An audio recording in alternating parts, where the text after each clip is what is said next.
देखिए सम्मानित मीडिया बंधु, आज भीम आर्मी जय भीम संगठन के नेतृत्व में ये निर्णय लिया गया था कि आज हम एक बड़े आंदोलन की, जो कि लगभग 2 वर्षों से आरक्षण और जमीन का आंदोलन पूरे देश में चल रहा है। और जैसे कि आप लोग जानते हैं कि वर्तमान सरकार के द्वारा आरक्षण को पूरी तरह समाप्त कर दिया गया है। लोकतंत्र के चारों स्तंभ, चाहे वो न्यायपालिका हो, न्यायपालिका में, सुप्रीम कोर्ट में, हाई कोर्ट में और विधायिका में और पत्रकारिता में कहीं भी अनुसूचित जाति, जनजाति, पिछड़े, अल्पसंख्यक के लोग कहीं भी नहीं दिखाई देते हैं। तो हमारी सरकार से सर्वप्रथम तो ये मांग है कि न्यायपालिका में, सुप्रीम कोर्ट में और हाई कोर्ट में और जिला न्यायालयों में ये जो SC, ST, OBC और माइनॉरिटी की जो सीटें हैं उसको सरकार सार्वजनिक करे और जो कार्यपालिका है उसकी भी सभी सीटों को सार्वजनिक किया जाए, क्योंकि SC, ST, OBC, माइनॉरिटी की सीटों पर आज भी जिस प्रकार से दलित मुस्लिमों का उत्पीड़न और उनका आरक्षण को जो दूसरे लोग आज उनको हथियार बनाकर इस्तेमाल कर रहे हैं, और जिस प्रकार से दलित मुस्लिम लोगों को आज बड़ी बेरहमी से जिस प्रकार से उनके साथ में उत्पीड़न किया जा रहा है, तो भीम आर्मी जय भीम संगठन के नेतृत्व में आज ये निर्णय लिया गया था कि आरक्षण और जमीन का जो आंदोलन हम लोग काफी वर्षों से चला रहे हैं उसको हम लोग सर्वप्रथम अब पहले तो ब्लॉक स्तर पर अब कार्यक्रम रहेंगे हमारे, उसके बाद में विधानसभा क्षेत्र स्तर पर रहेंगे, उसके बाद में हम जिला स्तर पर करेंगे और उसके बाद में हम प्रदेश स्तर पर बड़े कार्यक्रम करेंगे और उसके बाद में हम देश की सरकार को घेरने का काम करेंगे। क्योंकि आरक्षण जब तक हमें पूरा नहीं मिलेगा, जो लोग आरक्षण पर सवाल उठाते हैं, मैं उनसे कहना चाहता हूं कि आज भी दलित, मुस्लिम, पिछड़े, अल्पसंख्यक वर्ग के लोग आज भी झुग्गी झोपड़ियों में रहने के लिए मजबूर हैं। और जिस प्रकार से चाहे मुस्लिम समाज के लोगों को जिस प्रकार से न्यायपालिका से ऊपर उठकर उनको गोले से उत्तर प्रदेश में भूना जा रहा है, ये हमारे लिए और संविधान के लिए बड़े दुर्भाग्य की बात है। इसलिए और शिक्षा के क्षेत्र में हम ये कहना चाहते हैं कि जितने भी विश्वविद्यालय और कॉलेज हैं उनमें SC, ST, OBC के विद्यार्थियों को कहीं भी स्कॉलरशिप बेस पर एडमिशन नहीं दिया जा रहा है, जबकि आर्टिकल 15 में हमारे फंडामेंटल राइट्स है। लेकिन हम सरकार से ये भी डिमांड करते हैं कि यदि स्कॉलरशिप बेस पर, जीरो बैलेंस पर जिस प्रकार से संविधान में हमें शिक्षा का अधिकार मिला है, दलितों को, पिछड़ों को, अल्पसंख्यक मुस्लिम समाज के लोगों को अगर उनको दोबारा से एडमिशन अगर सरकार शुरू नहीं करेगी तो हम सभी कॉलेज और यूनिवर्सिटी में भी आंदोलन के लिए बाध्य होंगे। और उसके बाद में जिस प्रकार से अभी भाजपा के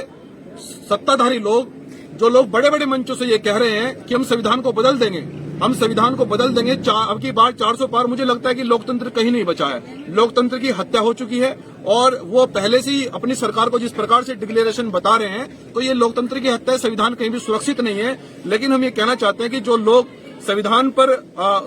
पर उंगलियां उठा रहे हैं, जो संविधान को खत्म करने की बात कर रहे हैं, हमारा सरकार से ये निवेदन है कि ऐसे लोगों की भारतीय नागरिकता खत्म करके उन पर कठोर कार्रवाई की जाए। अगर उन पर कठोर कार्रवाई नहीं की जाएगी तो देश में भीम आर्मी जय भीम संगठन बड़े आंदोलन के लिए बाध्य होगा। और ऐसी, क्योंकि भीम आर्मी जय भीम संगठन एक संवैधानिक संगठन है और संवैधानिक आंदोलन पूरे देश में चला रहा है, संविधान पर ही आधारित है।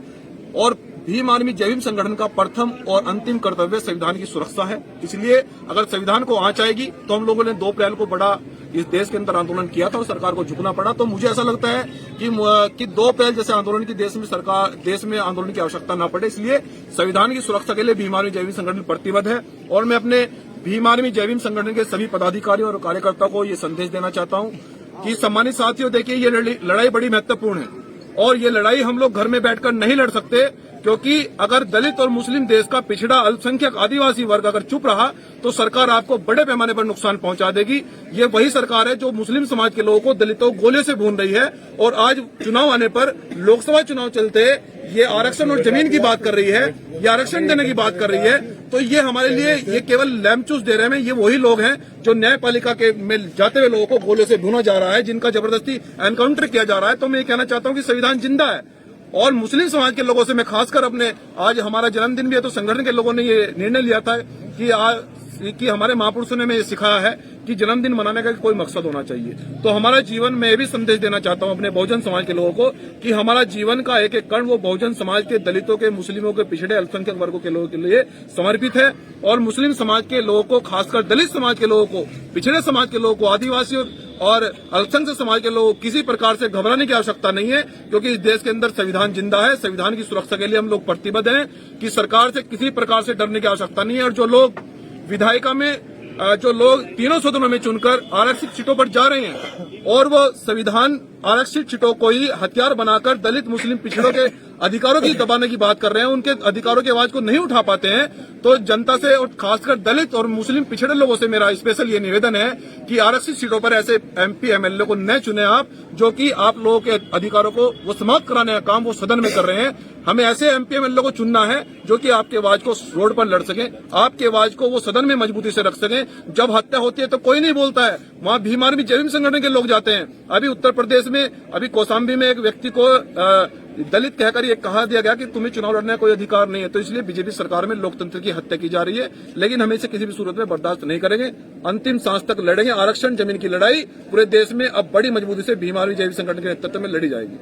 अध्यक्ष जी, अभी आपने बताया कि संविधान सबके लिए, लेकिन संविधान तो बहन जी भी कह चुके हैं कि खतरे में है। हाँ बिल्कुल, संविधान खतरे में है। देखिए, बहुजन समाज पार्टी भी एक ऐसी पार्टी है जो संविधान और कॉन्स्टिट्यूशन को मानती है, और आप लोगों ने ये भी देखा होगा कि जहां पर बहुजन समाज पार्टी कार्यक्रम लगते हैं वहां पर संविधान की प्रतियां जो है ना वो जो है ना बिकती हैं, मतलब उनको रिटेल में बेचा जाता है। इसका मतलब ये है कि वहां संविधान के चाहने वाले लोग आते हैं, इसलिए वहां पर संविधान की प्रति को बेचा जाता है। लेकिन जिस प्रकार से मोदी जी के और योगी जी के संरक्षण में और उनकी गोद में बैठने वाले लोग संविधान को ये कह रहे हैं कि हम बदल देंगे, तो ये आप ये मानकर चलिए कि मनुस्मृति से देश चलेगा। हमारा देश सेकुलर कंट्री है, यहाँ दलितों ने भी उतनी कुर्बानी दी है, यहाँ मुस्लिम समाज के लोगों ने भी उतनी कुर्बानी दी है, यहाँ पिछड़े अल्पसंख्यक आदिवासी लोगों ने भी उतनी कुर्बानी दी है देश की आजादी के लिए। इसलिए सबका देश है। अगर कोई मनवादी लोग ये सोच रहे हैं कि मनुस्मृति से देश चलेगा, तो बाबा साहब के अनुयायी इस देश के अंदर जिंदा है, ये हरगिज नहीं होगा। जिस तरह से आप बता रहे हैं कि दलित समाज का, पिछड़ा वर्ग का और अल्पसंख्यक का उत्पीड़न हो रहा है, शोषण हो रहा है, तो सामाजिक संगठन क्या कर रहे हैं? देखिए, सामाजिक संगठन हम कहना चाहते हैं कि कुछ सामाजिक संगठन तो केवल भाजपा की गोद में खेलने के लिए बने हैं, लेकिन भीम आर्मी जय भीम संगठन जिस प्रकार से पूरे देश के अंदर लड़ाई लड़ रहा है, चाहे वो जालोर में मटकी छूने का प्रकरण हो, चाहे वो हाथरस कांड हो, और चाहे वो देश के अंदर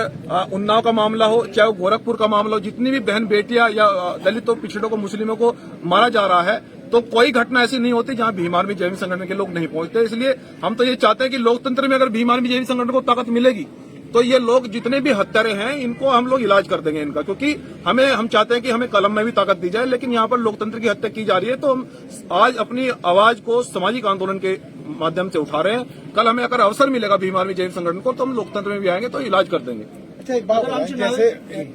जैसे बहन जी ने अपना उत्तराधिकारी कानून को बनाया है जी, अभी जो है वो 4-5 सभाएं छोड़ के भागे, क्या मतलब है इसका? नहीं, ये देखिए, हमारी जानकारी में नहीं है कि उन्होंने सभा छोड़ा है, परंतु जो भी बहन जी ने निर्णय लिया है, तो केवल एक मुकदमे तक है क्या? देखिए, हम वही बता रहे हैं कि हम ये कहना चाहते हैं कि यदि ये मामला